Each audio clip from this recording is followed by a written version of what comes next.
Hidden beneath the seas, the walls of a great city are visible. There are those who believe the architects were the vanguards of a society that took root in a new land.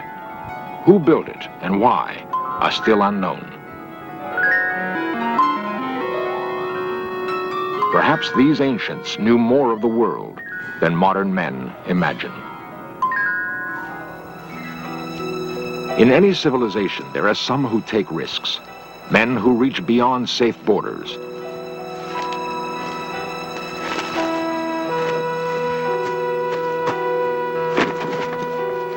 The passing of adventurers may be signaled by structures on the land, marks in the earth, ciphers in stone, like the curious ruin on a bleak New Hampshire hilltop.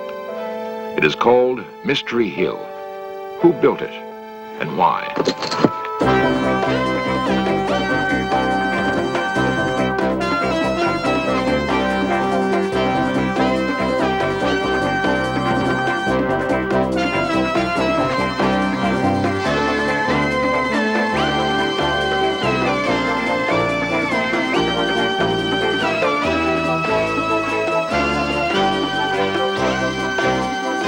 New evidence suggests that North America was colonized long before the birth of Christ. Who were the colonists? How did they come to this wilderness?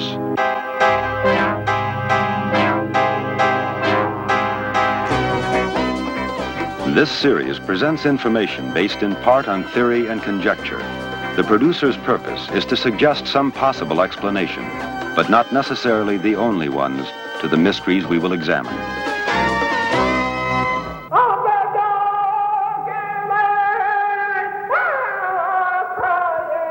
The legends of Native Americans tell of the first men who came into the world. They were brothers to wolves, or sired by the very stars. Men, it was said, were animals, and animals were men. And that is how the Indians saw their own beginnings. Beyond Indian legend, we really know very little of those first men. Time and again, we find marks of their passing.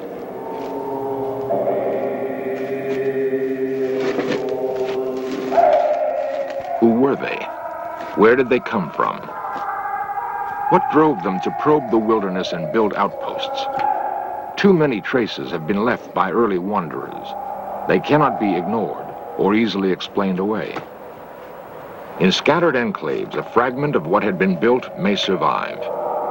It will become a small piece of our past, an item of evidence that leads researchers to the discovery of what truly occurred.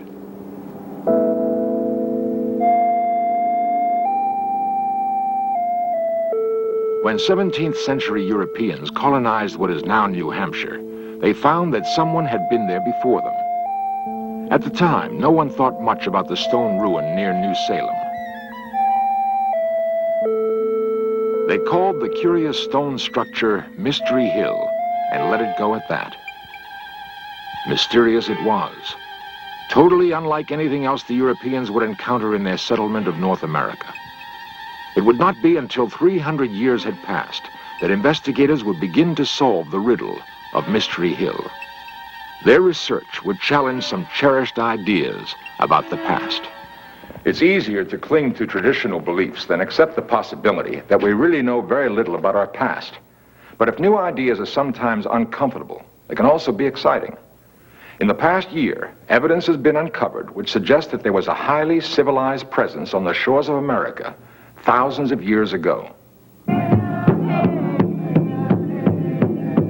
The land called America was not devoid of people when the Europeans came. Europeans called the natives savages. The natives called themselves Ottawa and Cree, Mohawk and Seminole, Dakota, Pawnee, and Kiowa. They were as unprepared to meet Europeans as the settlers were to understand them.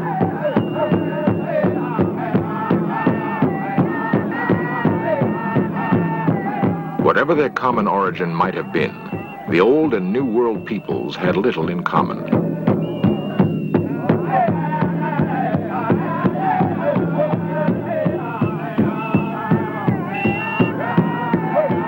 For the most part, the American Indian was still in the Stone Age. They revered their physical environment and lived close to it. They built lightly on the land, and although they banded together into great nations of hunters and warriors, their cities had no more lasting impact than a carpet of bright leaves in an autumn forest.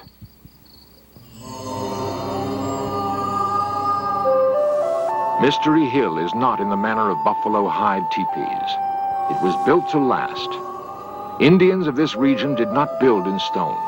They lacked even the tools to do so. Mystery Hill would have been destroyed years ago if it were not for the efforts of Bostonian Robert Stone.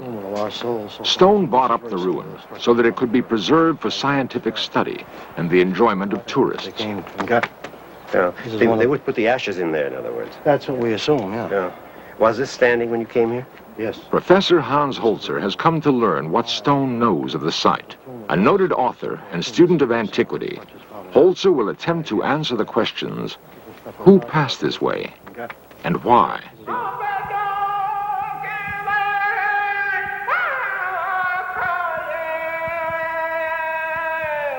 The American Southwest is an arid land. Its native inhabitants found it difficult to scratch out a hold here. They built cities of mud brick, backed against cliffs for protection.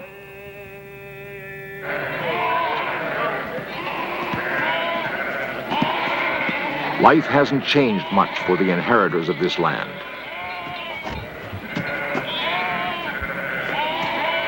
Outside of the few big cities of the Southwest, men still herd livestock and try to wrench a living from the dry soil. Theirs is a rich heritage, nevertheless. We know the Pueblo Indians by their etchings in stone. Their cliff-bound apartments showed thoughtful design and careful execution. But brick is not stone. The techniques used to build the Pueblos did not build Mystery Hill. Hans Holzer and Robert Stone can find little that Mystery Hill has in common with the Pueblos of the Southwest. Its architects must have come from another place, another culture. In the Medicine Bow Mountains of Wyoming can be found another curiosity in stone. It is called the Medicine Wheel. Mantled by snow much of the year, the geometric arrangement of rocks puzzled Western travelers for a long time. Most investigators are now agreed that the wheel was an Indian calendar.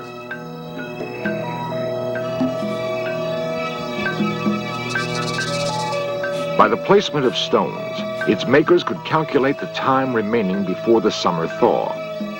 The very lack of a settlement area breaks the tie to Mystery Hill.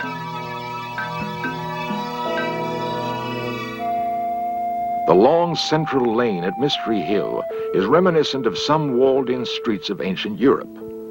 And where does the lane end? At a large central structure, Professor Holzer has reason to believe was a temple.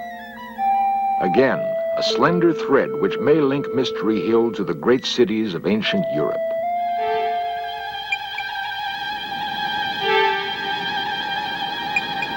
Might the strange visitors to Mystery Hill have crossed an ocean?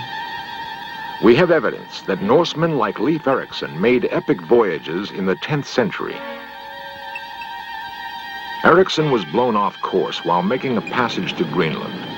The landfall he reported making is thought to have been Newfoundland.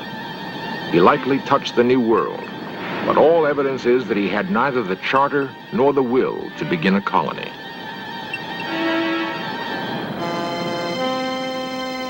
500 years later, the Spaniards and the Portuguese would supplant the Norsemen as explorers of the sea.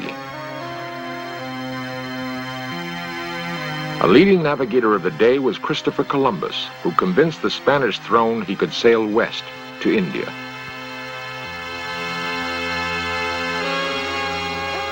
These voyages were overtures to the coming of European colonization of the Americas in the 17th century.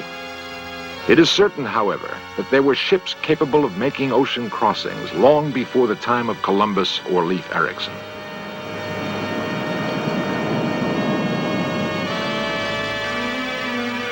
Did the strange visitors who built Mystery Hill arrive by ship from the east?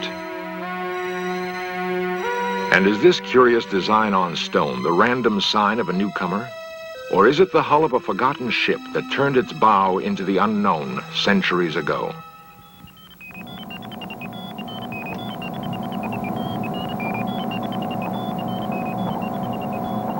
At a laboratory in Cambridge, Massachusetts, scientists burn a bit of charcoal found at Mystery Hill. Charcoal is largely carbon, and carbon contains minute quantities of radioactive material. This material decays at a constant rate. Knowing that, scientists can fix the age of the sample. They determined that it is at least 3,000 years old. The charcoal was found wedged between slabs of rock at Mystery Hill. The fire that produced it was lighted 1,000 years before the birth of Christ. And the open question remains, but by whom?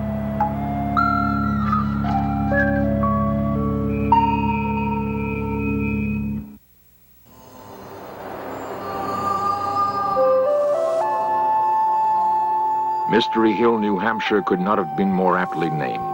Its origins have puzzled men for centuries. Curator Osborne Stone is sure of one thing, however. The architects of Mystery Hill had an impressive knowledge of astronomy.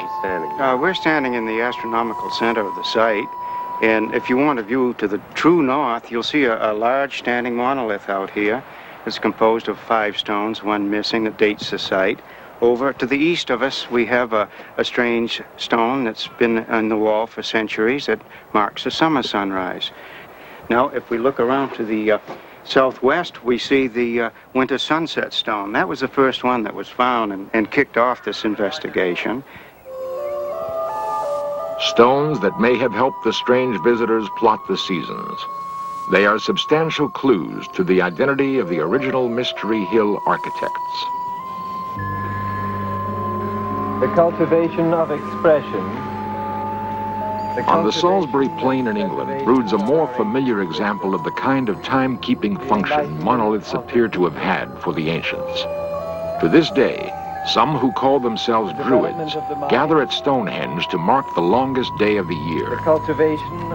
It is believed that long centuries ago, Druids offered up human sacrifice as part of their seasonal rituals. Sacrifice may have been part of the firmament at Mystery Hill also. That's the viewing position for the sacrificial table I was telling you about. You were asking me about the oracle tomb. That's right. It comes out from the oracle chamber underneath. Stone points out a polished slab of rock. 6-8 inches. The grooves might once have run with blood to appease a god whose voice rumbled up from the earth. We used to give the oracle all the time through there, but... It appears that the builders of Mystery Hill imported their gods as well as their science. Some had theorized that Mystery Hill was the work of New Hampshire colonialists. This is where we come to the entrance of the oracle chamber. And we have pictures that date back... What Stone calls the sacrificial table and the recently excavated oracle chamber are unlikely relics of English colonialism. The chamber was discovered in the darkened recesses of Mystery Hill.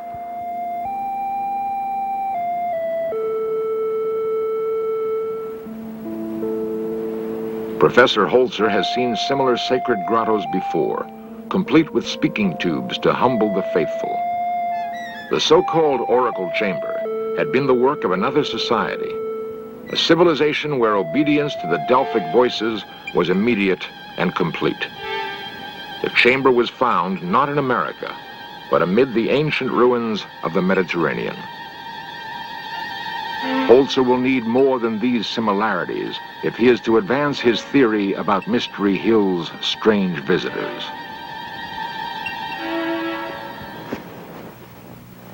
Harvard archaeologist Barry Fell has spent years studying inscriptions and drawings from Mystery Hill and other unexplained ruins in North America. Now, what about some of these inscriptions that have been found? What do they indicate in terms of people's presences in this area? Where are they from?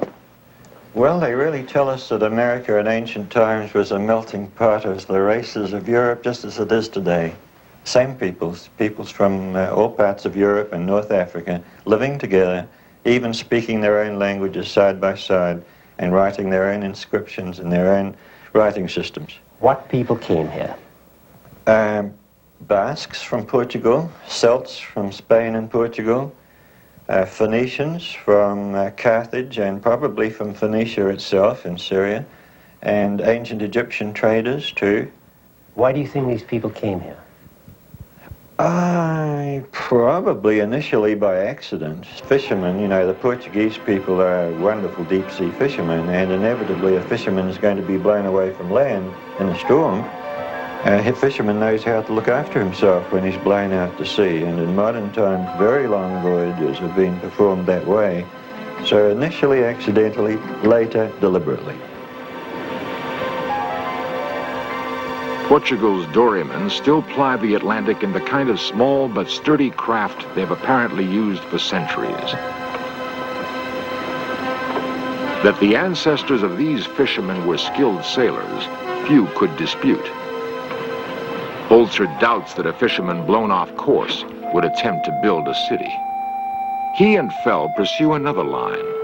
In other words, there's no doubt in your mind that ancient people from the Mediterranean area came and settled in New England, among other places. No doubt at all. They probably settled all that part of North America that could be reached by ship. That is to say, the whole Mississippi Valley and the branches of the Mississippi.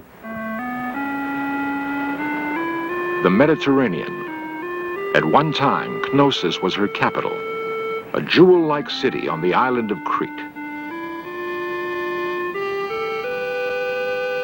All that's left now are the weather-worn ruins of graceful temples, courtyards, and apartments.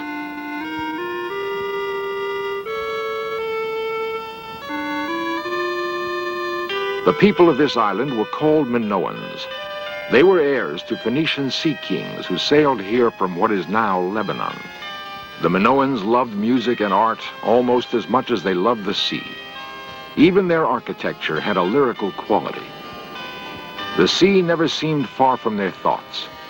They must have gloried in all its aspects. The sea brought the Minoans power and wealth. Perhaps they had commerce with other advanced civilizations now lost to us.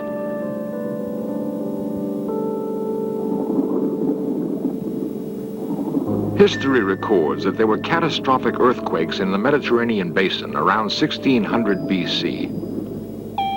Knossos was by then Queen City of the Mediterranean. She may have been a haven for the refugees of doomed civilizations. If so, the influx of new citizens must have created pressure for expansion. The Minoans already had colonies on the north coast of Africa, and recent evidence discovered underwater in the Caribbean suggests that they had traveled to the Americas. It is nevertheless a radical theory that sailors from a Bronze Age culture could have dispatched the first strange visitors to the New World. Professor Fell, how do your colleagues at Harvard feel about these amazing discoveries you've made? Very mixed feelings. My closest colleagues, who of course support my work and assist me in it, have very positive feelings, and some other colleagues, more particularly concerned with traditional aspects of archaeology, so far have not supported my opinions. Well, how did the ancient Phoenicians get here? They had ships, Dr. Holzer, better than those available to Columbus. Here is a carving of the hull of one of them that we found at Mount Hope, Rhode Island. We have one other carving from another part of North America. And then the fact that they made the voyages is sufficiently plain from the inscriptions that they left en route. The inscriptions Professor Fell refers to are found in abundance at Mystery Hill, if one knows what to look for.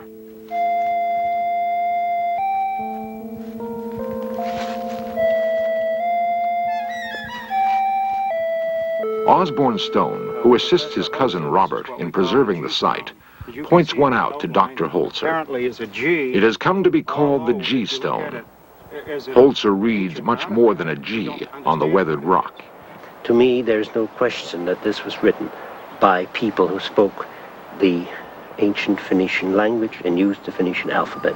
The origin of this inscription is in the area of Phoenicia and the island of Crete, the Minoan culture, where Phoenician people settled and then became the Minoan people. Professor Holzer has found his answer to the puzzle of Mystery Hill.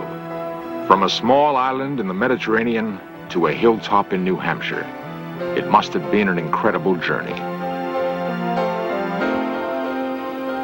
Everything feels right and seems to fit. The style of masonry is the same. The walled lanes are common to Knossos. One could almost imagine being on Crete if it weren't for the Yankee accents and pine trees. Many will find it hard to believe the implications of Professor Fell's painstaking research or the results of the carbon dating. But the late summer of 1976 saw two distinguished researchers joining the ranks of those who support the Minoan theory. And there were indications of more hard evidence to come. Skeptics abound in every culture. The Minoans may have found it difficult to believe there was much of a future here in America. It must have seemed so primitive. Perhaps that's why they vanished.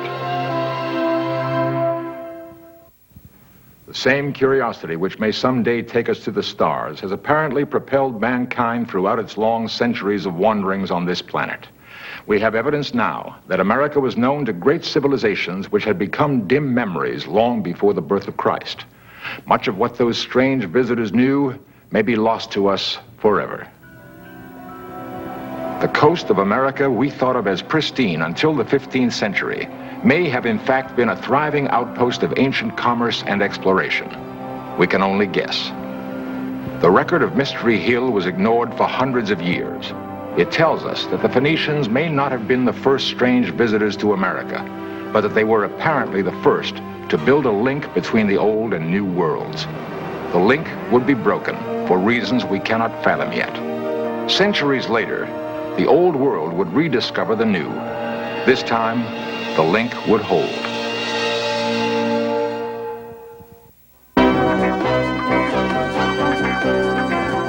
Lost civilizations, extraterrestrials, myths and monsters, missing persons, magic and witchcraft, unexplained phenomena.